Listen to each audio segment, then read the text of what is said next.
Good morning everyone, I am doctor Manish Jaiswal. उनके लिए जो चैनल पे नए हैं, बाकी आप मुझे जानते हैं। एनीवे, तो वीडियो थोड़ा लंबा होने वाला है, फुर्सत से बना रहे हैं। नेक्स्ट वीक कोई वीडियो नहीं बना पाऊँगा। कोशिश कर रहा हूँ कि आपके सारे सवालों के जवाब एक ही वीडियो में कवर कर लिया जाए। बहुत सारे जो छत्तीसगढ़ के सेकेंड राउंड से रिलेटेड क्वेश्चन है या मॉपअप राउंड में कब होगा, कैसे होगा, कहाँ होगा, कौन पार्टिसिपेट कर सकता है, कौन पार्टिसिपेट नहीं कर सकता, इसके अलावा नीट 2022 का डेट क्या आया है और उसके लिए बेस्ट प्रिपरेशन स्ट्रेटजी क्या हो सकती है। तो जैसा मैंने बताया कि उपलब्ध नहीं रहेंगे नेक्स्ट वीक, तो सारे लेकिन कोशिश कर रहे हैं अपने साइड से। बिल्कुल CGDME की तरह ऐसा नहीं है कि आपको मझधार में छोड़कर जाएंगे, तो बता के जाएंगे सारी चीज़ें। तो इसके अलावा भी बहुत सारी चीज़ों को हम यहाँ पे डिस्कस करने वाले हैं कि एलिजिबिलिटी क्या है मॉपअप राउंड के लिए, ऑफलाइन होगा, ऑनलाइन होगा, चॉइस फिलिंग का मौका मिलेगा नहीं मिलेगा, ठीक है, किस कंडीशन में आप ब्रेकेज बॉन्ड आपको देना पड़ेगा, मतलब 25 लाख या 20 लाख रुपए का सिनेरियो क्या है, और सबसे इंपॉर्टेंट ये है कि कब होगा मॉपअप राउंड, ठीक है। तो ये वीडियो उनके लिए भी इंपॉर्टेंट है जो नीट 2021 का एग्ज़ाम दिए हैं और काउंसलिंग में पार्टिसिपेट कर रहे हैं, और उनके लिए भी जो नीट 2022 की तैयारी कर रहे हैं, प्रिपरेशन कर रहे हैं। तो आई रिक्वेस्ट यू कि अगर हो सके हिम्मत तो शेयर ज़रूर करिएगा अपने जूनियर्स के साथ। एनीवे, तो चलिए बिना देर किए हुए शुरू करते हैं आपके और हमारे दोनों के फ़ायदे की बात। तो सबसे पहले 28 मार्च 2022 जो पिछले वीडियो में मैंने डेट मेंशन किया था, तो 28 मार्च 2022, ठीक है, से नीट 2022 के प्रिपरेशन के लिए, ठीक है, नीट 2022 के प्रिपरेशन के लिए कि हम RX एकेडमी में कैप्सूल कोर्स, इसे क्रैश कोर्स कहना ठीक नहीं रहेगा क्योंकि नीट का डेट अभी आया नहीं है और क्रैश कोर्स तकरीबन 1.5 महीने का होता है। तो कैप्सूल कोर्स क्योंकि मार्च एंडिंग में स्टार्ट होगा 28 मार्च से, तो अप्रैल, मई, जून और मिड जुलाई तक ये चलने वाला है क्योंकि एक्सपेक्टेड जो नीट का डेट है ये जुलाई से 3rd वीक या 4th वीक में होने वाला है। तो 3.5 महीने का एक कैप्सूल कोर्स स्टार्ट हो रहा है जिसमें तीनों सब्जेक्ट रहेंगे, फिजिक्स, केमिस्ट्री और बायोलॉजी, ठीक है। डेली क्लासेस होंगी, इनकी जो क्लासेस हैं ये डेली होंगी, ऑफलाइन क्लासेस रहेगी, ध्यान रखिएगा। यदि आप ऊब गए हैं अभी अपने प्रिपरेशन से ऑनलाइन क्लासेस कर करके, तो भी ये कोर्स आपके लिए फ़ायदेमंद रहेगा। तो ऑफलाइन क्लासेस रहेंगी, डेली क्लासेस होंगी, चैप्टर वाइज और यूनिट वाइज इसके टेस्ट होंगे नीट 2022 की प्रिपरेशन को ध्यान में रखते हुए। अब मैं ये नहीं प्रॉमिस कर सकता कि 3 महीने में पूरा सिलेबस कंप्लीट हो जाएगा, लेकिन हाँ, हर टॉपिक जो नीट के लिए इंपॉर्टेंट है, चाहे वो फिजिक्स का हो, केमिस्ट्री का हो या बायोलॉजी का हो। बायोलॉजी मैं खुद पढ़ाता हूँ, आप में से काफ़ी लोग जानते भी होंगे। तो तीनों सब्जेक्ट के सारे इंपॉर्टेंट टॉपिक को कवर करने की कोशिश की जाएगी। जितने कम समय में इंपॉर्टेंट जो कॉन्सेप्ट हैं उसको कवर करते हैं हम लोग इस पर। साथ ही साथ आपको क्वेश्चन प्रैक्टिस कराई जाती है। तो जो बच्चे भी 12th का एग्ज़ाम दे रहे हैं दिस सेशन में और नीट 2022 में अपीयर होना चाहते हैं, उनके लिए बेस्ट एक मेथड हो सकता है, या उनके लिए जिनका किसी कारण से नीट 2021 में सिलेक्शन कुछ मार्क्स से रुक गया है, वो अपना रैंक इंप्रूव करना चाहते हैं, वो भी एक कोर्स ज्वाइन करके उनको कुछ बेनिफिट हो सकता है। मैंने कहा सिलेक्शन का हम प्रॉमिस नहीं करते कि इस कोर्स से, एकदम ईमानदारी की बात, कि सिलेक्शन ही हो जाएगा, ठीक है। कोई 10-20 हज़ार रुपये में ऐसे सिलेक्शन हो जाए तो फिर ये चमत्कार ही है, और बात सिर्फ पैसे की नहीं है। हाँ, लेकिन ये बात ज़रूर है कि आपके प्रिपरेशन को एक बूस्टअप ज़रूर मिल जाएगा, क्योंकि यहाँ पे आपको रेगुलर टेस्ट मिल जाएगा, रेगुलर क्लासेस मिल जाएंगी, और साथ ही साथ जो सेल्फ स्टडी करने वाले बच्चे होते हैं उनके लिए हम लोग सुबह 6 बजे से 6 AM टू ऑलमोस्ट 10 PM तक, ठीक है, लाइब्रेरी या रीडिंग रूम की फैसिलिटी प्रोवाइड कर रहे हैं। ये एयर कंडीशन नहीं रहेगा, एयर कूल्ड रहेगा, लेकिन ठीक है। तो रीडिंग रूम की फैसिलिटी प्रोवाइड करेंगे। तो सुबह 6 बजे से रात को 10 बजे तक आप आके इंस्टीट्यूट में, RX एकेडमी में आके बैठ के अपनी पढ़ाई कर सकते हो, अपनी प्रिपरेशन कर सकते हो। साथ ही साथ में आपको इस कोर्स के साथ जो भिलाई में आपको हॉस्टल फैसिलिटी यहाँ पे मिल जाएगा इंस्टीट्यूट में ही, ठीक है। गर्ल्स और बॉयज़ के लिए सेपरेट हॉस्टल फैसिलिटी है। NCERT बेस्ड सारे कॉन्सेप्ट मैंने कहा कि रिव्यू कराया जाएगा, रिवीजन कराया जाएगा। तो 3 टाइप के बच्चे जो 12th के एग्ज़ाम दे रहे हैं, अभी 2022 की नीट में अपीयर होने वाले, या फिर जिन्होंने ड्रॉप लिया हुआ है और किसी इंस्टीट्यूट से वो पढ़ चुके हैं बट वो सेटिस्फाइड नहीं है अपने प्रिपरेशन से, क्योंकि बच्चे अच्छे तरीके से जानते हैं कि उनका प्रिपरेशन अच्छा हुआ है या नहीं हुआ है। तो जो अपने प्रिपरेशन से सेटिस्फाइड नहीं है वो भी ज्वाइन कर सकते हैं और डिफरेंस देख सकते हैं। क्योंकि देखिए, अब खुद के मुँह से तारीफ़ करना अच्छा नहीं लगता, लेकिन अब बायोलॉजी में पढ़ाता हूँ, खुद की तारीफ़ नहीं करूँगा, बट फिजिक्स और केमिस्ट्री की हमारे पास बहुत अच्छी फैकल्टी है। फैकल्टी नहीं कहना चाहिए, वो अपने आप में एक कहना बहुत ही एक्सपीरियंस टीचर हैं फिजिक्स और केमिस्ट्री के लिए, बहुत अच्छा पढ़ा रहे हैं। जिन बच्चों को उन्होंने पढ़ाया हुआ है आप उनसे रिव्यू ले सकते हैं। मैं बात कर रहा हूँ राय सर की जो केमिस्ट्री पढ़ाते हैं, और मैं बात कर रहा हूँ सचिन जायसवाल सर की जो फिजिक्स पढ़ाते हैं। तो जिन बच्चों ने इनसे पढ़ा हुआ है आप बिल्कुल पहले रिव्यू ले लीजिए, या जिन्होंने मुझसे पढ़ा हुआ है बायोलॉजी, आप पहले रिव्यू ले लीजिए, उसके बाद आप कोर्स ज्वाइन कर सकते हैं, आप भरोसा कर सकते हैं। तो ये हुई हमारे काम की बात। अगर कुछ छूट गया होगा तो हम लोग नेक्स्ट वीडियो में मेंशन करेंगे। कांटेक्ट कहाँ करना है इस कोर्स के लिए मैं आपको बता दूं। मैं 2 नंबर आपको शेयर कर रहा हूँ आपके साथ। 7509306807। ध्यान रखिएगा 28 मार्च से स्टार्ट हो रहे हैं। और एक दूसरा नंबर है 83490 एंड 76837। 76837 जब से कॉन्टैक्ट नंबर सेव कर लेते हैं ना, तब से याद ही नहीं रहता किसी का, है ना। मतलब इवन आजकल खुद का नंबर भी याद रखने से डिफिकल्ट टास्क, राइट। एनीवे, तो ये है आपका पहला जो इंपॉर्टेंट बात था, है ना। ये आपके फ़ायदे की बात और हमारे भी फ़ायदे की बात। बेसिकली कई लोग ये जानते होंगे कि मैं सिर्फ काउंसलिंग से रिलेटेड वीडियो बनाता हूँ, ऐसा बिल्कुल नहीं है। बायोलॉजी पढ़ाता हूँ, ठीक ठाक पढ़ा लेता हूँ, ठीक है। मेरे बच्चों से आप पूछिएगा, है ना। अच्छा, ये कोर्स में सबसे ज़्यादा बेनिफिट किसको होने वाला है? जिनका सिलेक्शन में बायोलॉजी बहुत बड़ा इंपॉर्टेंट फैक्टर है। आप इस चीज़ को ध्यान रखिएगा कि ये तो नो डाउट है ना, बायोलॉजी 360 नंबर का पेपर होता है और ये दोनों मिला के 360 नंबर का पेपर होता है। तो सबसे इंपॉर्टेंट फैक्टर हो जाता है बायो में आप कितना बेस्ट स्कोर कर सकते हैं, ठीक है। तो जिनका फिजिक्स और केमिस्ट्री थोड़ा बहुत पुअर भी है तो वो कंपनसेट कर लेते हैं बायोलॉजी के स्कोर से। तो लाइक जैसे छत्तीसगढ़ में अगर देखा जाए तो एसटी कैटेगरी के जो स्टूडेंट हैं जी, जिनका कट ऑफ 350 के आसपास जाता है, तो यदि उनके मार्क्स कुछ भी हैं लास्ट नीट में 300 हैं, 250 हैं या कुछ भी हैं, आप सीधे सीधे ज्वाइन कर लो कोर्स, ठीक है। 100% गारंटी है, यदि आप मेहनत करते हो तब 100% गारंटी है कि नेक्स्ट 2 to 3 मंथ में हम आपको इतना प्रिपरेशन करा देंगे कि ऑल इंडिया रैंक तो नहीं, लेकिन सिलेक्शन गवर्नमेंट मेडिकल कॉलेज के लिए ज़रूर हो जाएगा, ठीक है। तो मेरे ख्याल से बातें समझ में आ गई होंगी आपको। अब थोड़ा सा हम लोग आगे बढ़ जाते हैं आपके सवालों के लिए, क्योंकि इसी का आप लोग इंतज़ार कर रहे हैं। तो सबसे पहले मैं, है ना, आप लोगों को बता दूं कि छत्तीसगढ़ में मॉप अप राउंड काउंसलिंग कब से स्टार्ट होगी। तो ये बेस होता है बेटा मॉप अप राउंड का जो काउंसलिंग है ऑल इंडिया के शेड्यूल पे, ठीक है। ऑल इंडिया का जो शेड्यूल है उस पे, है ना। तो इस पे थोड़ा सा नज़र डालेंगे तो ऑल इंडिया शेड्यूल का जो रजिस्ट्रेशन था या पेमेंट था 10 से 14 मार्च तक चला है। और उसके बाद मतलब आज 14 मार्च है तो लास्ट डेट है। चॉइस फिलिंग 11 से 14 मार्च तक चॉइस फिलिंग हुआ है और रिजल्ट इसका आएगा 19 मार्च को। मैं बात कर रहा हूँ ऑल इंडिया की। इसके बेसिस पे हम बताएंगे कि छत्तीसगढ़ का कब होगा। रिपोर्टिंग का टाइम 20 से 27 मार्च 8 दिन मिला हुआ है। देखिए ऑल इंडिया में भी ना सफिशिएंट टाइम मिलता है, 20 से 27 मार्च की बात है, तो टोटल 8 दिन में रिपोर्टिंग करना है। अब एमसीसी ने सभी स्टेट को ये गाइड किया था कि एमसीसी के राउंड कंप्लीट होने के बाद ही स्टेट के राउंड फर्दर राउंड होने चाहिए। अभी स्टेट छत्तीसगढ़ में सेकेंड राउंड की काउंसलिंग चल रही है जो कि 15 मार्च तक चलेगी। अब कई बच्चे ये भी पूछ रहे हैं कि क्या छत्तीसगढ़ में सेकेंड राउंड के काउंसलिंग के लिए एडमिशन की डेट एक्सटेंड होगी या नहीं होगी। तो मैंने पहले ही कहा है कि सीजीडीएमई का कोई भरोसा नहीं है। सीजीडीएमई वाले एक्सटेंड कर भी सकते हैं, नहीं भी कर सकते हैं। हालांकि 19 मार्च से पहले छत्तीसगढ़ में मॉप अप राउंड स्टार्ट नहीं होने वाला है, या यूं कहें कि जब ये खत्म हो जाएगा तभी स्टार्ट होगा। तो छत्तीसगढ़ में एक्सपेक्टेड जो डेट है मॉप अप राउंड का 28 मार्च ऑनवर्ड्स इसलिए रख रहा हूँ क्योंकि कोई गारंटी नहीं है कि कितना डिले होने वाला है। तो 28 मार्च आप मान लीजिए। तो 15 मार्च से लेकर 28 मार्च तक यहाँ पे कोई स्पेशल प्रोसेस नहीं होने वाला है। तो मैं ऐसे उम्मीद कर सकता हूँ, एक रिक्वेस्ट भी डीएमई के मेंबर्स से, अगर वो वीडियो देख रहे हैं तो आज अच्छे मूड में हूँ, रिक्वेस्ट भी कर रहा हूँ कि सेकेंड राउंड के एडमिशन की डेट को छत्तीसगढ़ स्टेट में थोड़ा सा एक्सटेंड कर दीजिए, मतलब 2 या 3 दिन, ठीक है, उस ताकि बच्चे रिलैक्स में एडमिशन करा सकें, ठीक है। तो 28 मार्च आप मान के चलिए छत्तीसगढ़ के लिए मॉप अप राउंड का डेट है मिनिमम। उसके बाद आगे कितना एक्सटेंड होता है ये हम नहीं कह सकते। तो आपका ये क्वेश्चन हो गया। नाउ अभी मैंने बताया कि ऑल इंडिया, एक चीज़ और ध्यान देना है कि ऑल इंडिया में मॉप अप राउंड के लिए अभी कुल 6285 सीटें खाली हैं। ऑल इंडिया में मॉप अप राउंड के लिए 6285 सीट्स वैकेंट हैं। और इसमें से ज़्यादातर जो सीटें हैं वो डीम्ड यूनिवर्सिटी या प्राइवेट कॉलेजेस के हैं, गवर्नमेंट कॉलेज के कम सीटें हैं। तो आप ऑल इंडिया का भी मॉप अप राउंड देख सकते हैं, एक ऑप्शन ये भी आपके पास बचा हुआ है। Is that clear?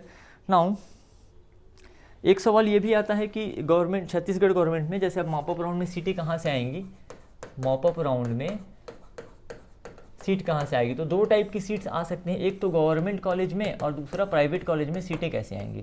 तो देखिए अभी जो सेकेंड राउंड का जो अलॉटमेंट हुआ है उसमें अगर किसी बच्चे का डॉक्यूमेंट वेरिफिकेशन के टाइम पे डॉक्यूमेंट इनकरेक्ट आता है, गलत आता है और उन्हें एडमिशन नहीं मिलता तो वो सीटें वैकेंट हो जाएंगी। वो ये गवर्नमेंट और प्राइवेट दोनों में होने वाला है। डॉक्यूमेंट वेरिफिकेशन में अगर कुछ गड़बड़ी होती है, जैसे कि फर्स्ट राउंड काउंसलिंग में ईडब्ल्यूएस कैंडिडेट्स के साथ हुआ था कुछ, तो उस कारण से वो सीटें वैकेंट रह गई थी। बट इसमें संभावना कम ही बनती है, कुछ कम सीटें ही आएंगी, मतलब एकदम गिनी चुने 2-4 सीटें ही रहेंगी मॉप अप राउंड के लिए अवेलेबल। इसलिए आप ये मान सकते हैं कि गवर्नमेंट मेडिकल कॉलेज में एमबीबीएस के लिए मॉप अप राउंड के लिए कम सीटें रहेंगी। प्लस जब तक ऑल इंडिया का स्टे वैकेंसी राउंड नहीं हो जाता तब तक यहाँ पे उसकी सीटें रिवर्ट होकर नहीं आने वाली हैं। तो एक ये सीटें आ सकती हैं। और प्राइवेट कॉलेज में जो बच्चे ज्वाइन नहीं करेंगे, ज़्यादातर बच्चे ऐसा होता है कि चलो ठीक है हमने भर तो दिया है प्राइवेट कॉलेज, लेकिन हम ज्वाइन नहीं कर रहे हैं, तो सेकेंड राउंड के बाद प्राइवेट कॉलेज में चाहे वो मैनेजमेंट की सीट हो या स्टेट गवर्नमेंट कोटा की सीट हो, जो बच्चे ज्वाइन नहीं करेंगे तो वो सीटें मॉपअप राउंड में अवेलेबल हो जाती हैं।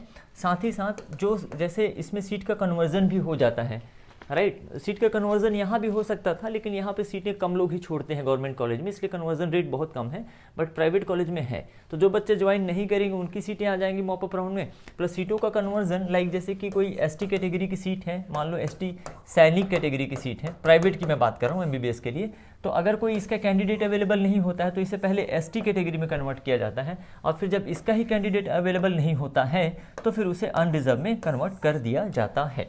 तो इस चीज़ को आप ध्यान रखिएगा। इसलिए मॉपअप राउंड में जनरली आप नोटिस करिएगा कि प्राइवेट कॉलेज की में ज़्यादा सीटें अवेलेबल हो जाती हैं फॉर एडमिशन। मेरे ख्याल से ये पॉइंट भी आपका क्लियर है, सीटें कहाँ से आएंगी, तो जो ज्वाइन नहीं करेंगे या फिर जिनका डॉक्यूमेंट वेरिफिकेशन में फेल हो जाता है। तो चलिए नेक्स्ट क्वेश्चन को लेकर चल जाते हैं हम लोग। ये आपका कवर हो गया, कंक्लूजन बाद में बताएंगे, ठीक है।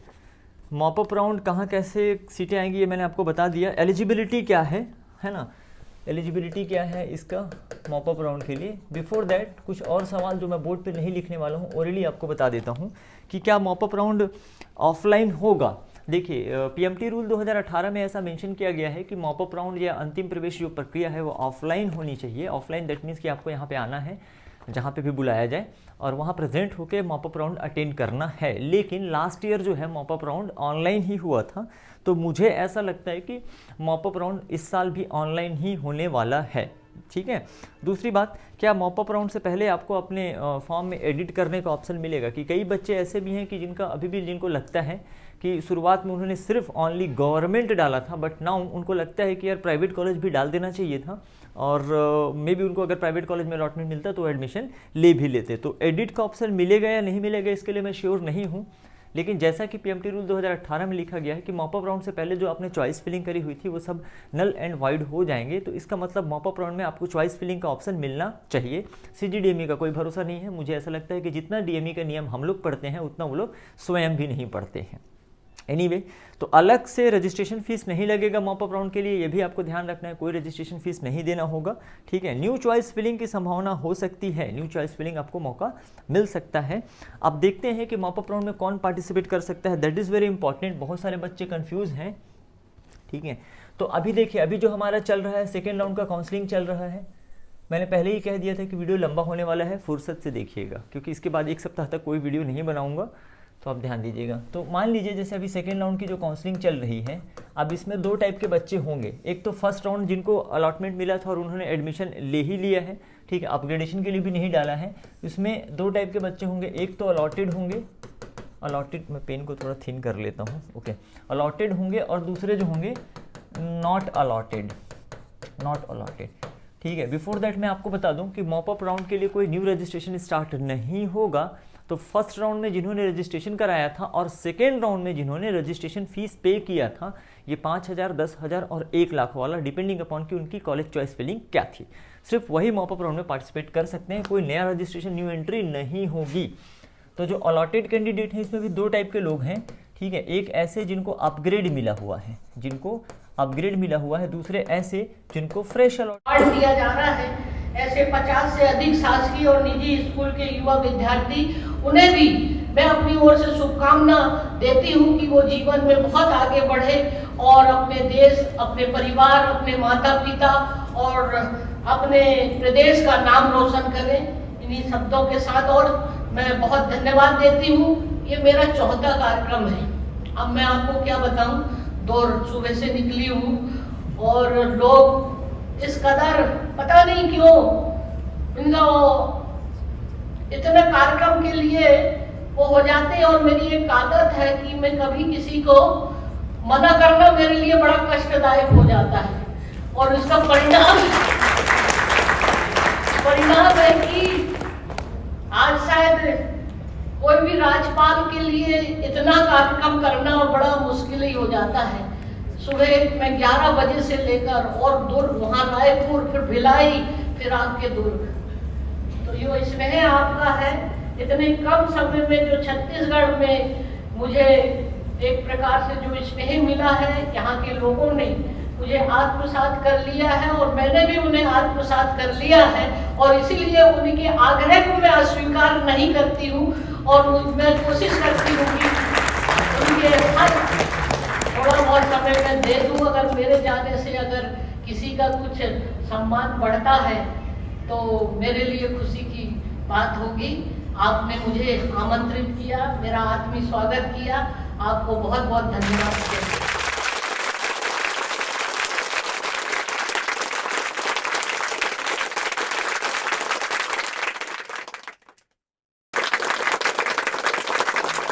आपको पहले भी बता चुका हूँ, बार बार आप पूछते रहते हैं, हम बार बार बताते रहते हैं, जब तक आप पूछेंगे तब तक हम बताएंगे।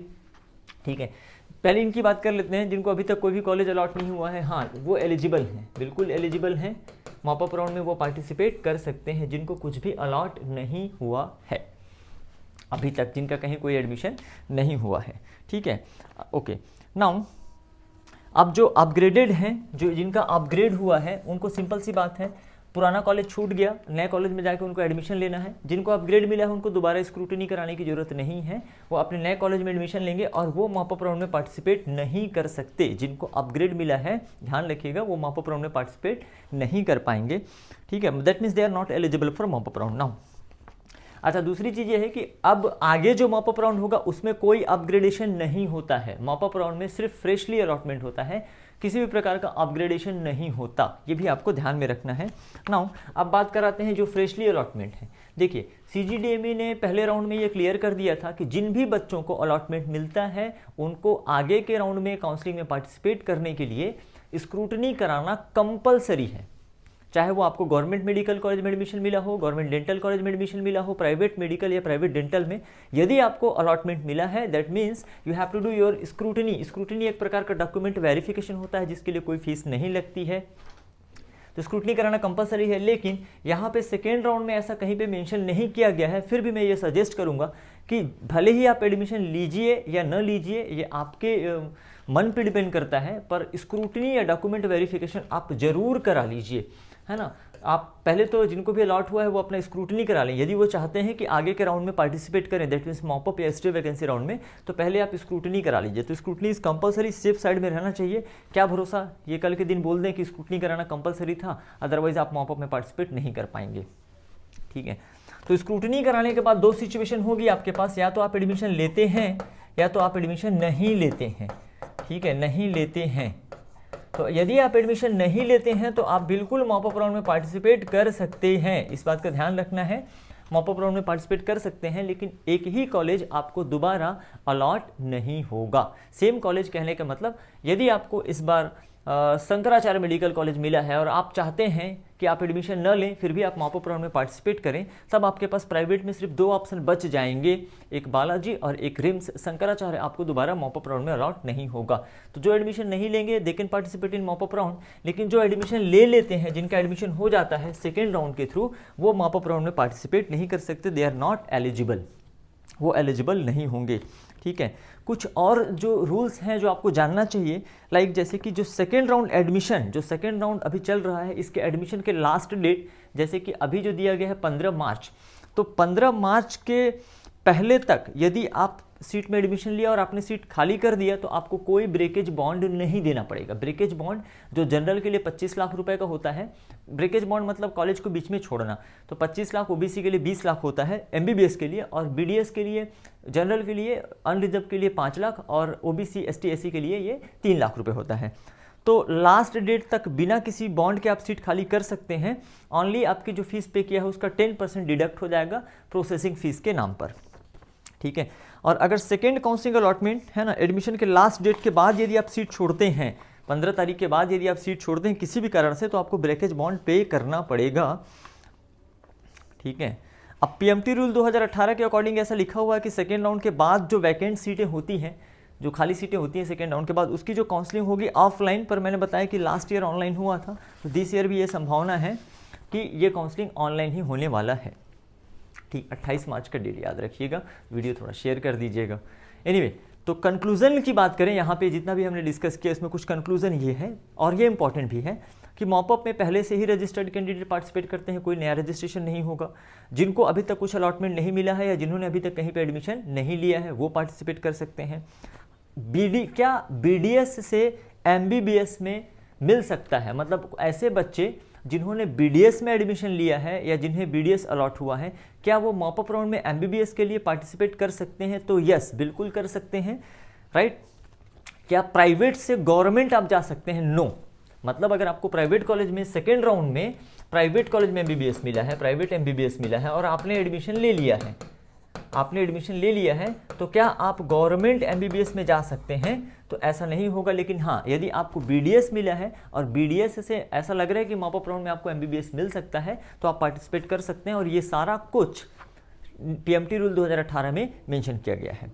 लेकिन इसके पीछे भी एक शर्त है। शर्त ये है कि यदि आपको पहले गवर्नमेंट BDS मिला था लेकिन आपने एडमिशन नहीं लिया, आपको गवर्नमेंट BDS मिला था लेकिन आपने एडमिशन नहीं लिया, तो आप मॉपअप राउंड में पार्टिसिपेट नहीं कर सकते हैं। इस चीज़ का आपको ध्यान रखना है। बिना एडमिशन लिए, मैं गवर्नमेंट BDS की बात कर रहा हूँ, ठीक है। क्या होगा यदि आप मॉपअप राउंड में अलॉटेड सीट है उसको छोड़ देते हैं? आपको मॉपअप राउंड में सीट अलॉटमेंट होता है और यदि आप उसको छोड़ देते हैं तो आपके साथ क्या होगा? तो उस केस में आपको ब्रेकेज बॉन्ड देना पड़ेगा। दैट मीन्स कि ब्रेकेज बॉन्ड, वो जो मैंने आपको 25 लाख, 20 लाख, 5 लाख, 3 लाख बताया MBBS BDS के लिए, आप उसके अकॉर्डिंग देख लीजिएगा। और सीट कन्वर्जन भी मैंने आप लोगों को बता दिया है। तो होप सो कि काफ़ी सारी चीज़ें आपके क्वेरीज इसमें क्लियर हो गई हैं। कुछ और भी क्वेरीज होता है तो आप कमेंट बॉक्स में बिल्कुल लिख सकते हैं, समय मिलने पर उसका जवाब जरूर दिया जाएगा। तो ये हुई आपके हमारे सबके फ़ायदे की बात। और नीट अगर 2022 की आप प्रिपरेशन करना चाहते हैं, किसी कारण से आपका सिलेक्शन रुका हुआ है, तो इस नंबर पे आप कांटेक्ट कर सकते हैं। आपको एक बेहतरीन स्टडी इन्वायरमेंट मिलेगा, अच्छे तरीके से पढ़ाया जाएगा, एक रिस्पॉन्सिबिलिटी के साथ, एक जिम्मेदारी के साथ। और बाकी जो सिलेक्शन होना या ना होना आपकी मेहनत पे डिपेंड करता है। हम लोग सिर्फ और सिर्फ 0.001% उसमें हेल्प करते हैं आपकी। बाकी आपको 99.99% खुद ही मेहनत करना है बेटा। So all the best, that's all for this video. मिलते हैं नेक्स्ट वीडियो में जल्द ही। Thank you very much.